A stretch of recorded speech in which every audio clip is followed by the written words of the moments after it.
আজ আমরা সপ্তম দিনের মতো ইশরাক হোসেনের মেয়র পদে নিয়োজিত করার জন্য এবং শপথ গ্রহণ করার জন্য আন্দোলনের আজকে সপ্তম দিন চলছে। আমরা এই সপ্তম দিনে মৎস্য ভবন সহ হাইকোর্টের আশেপাশে প্রেস ক্লাবে এবং কাকরাইল মোড় সমবেত হয়েছি। আমাদের যতক্ষণ পর্যন্ত এই ইশরাক হোসেনকে শপথ গ্রহণ করা না হবে ততক্ষণ পর্যন্ত আমরা মাঠে আন্দোলন করে যাব। প্রতিদিনের মতো আজকে আমরা আন্দোলনে নেমেছি। আমরা এই আন্দোলন যতক্ষণ পর্যন্ত ইশরাককে মেয়র পদে শপথ গ্রহণ না করাবে ততক্ষণ আমরা আন্দোলন চালিয়ে যাব।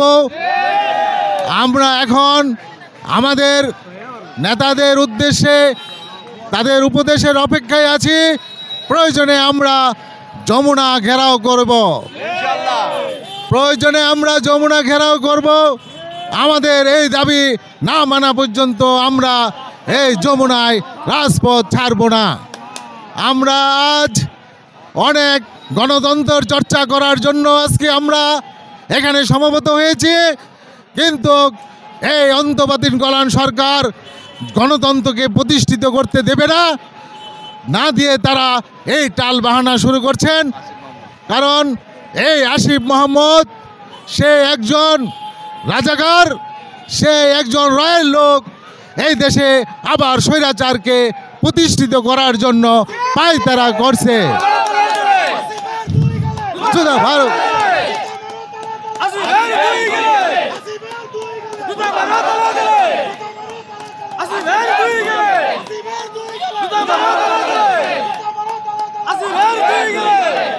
এই অনিত বিলম্বে আমরা এই আসিফ নজরুলকে পদত্যাগ করতে চাই, অন্যথায় আমরা বৃহৎ আন্দোলন গড়ে তুলব পুরা ঢাকা সিটিতে। তখন আর কেউ আমাদেরকে ঠেকে রাখতে পারবে না।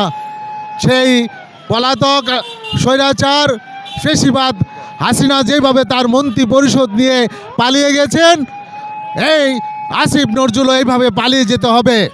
এতে আমরা তার সুষ্ঠু আমাদের যদি এই মেয়রের পদে শপথ গ্রহণ না করা হয় আমরা আরও আন্দোলন দিন দিন বিকট আকারে ধারণ করব।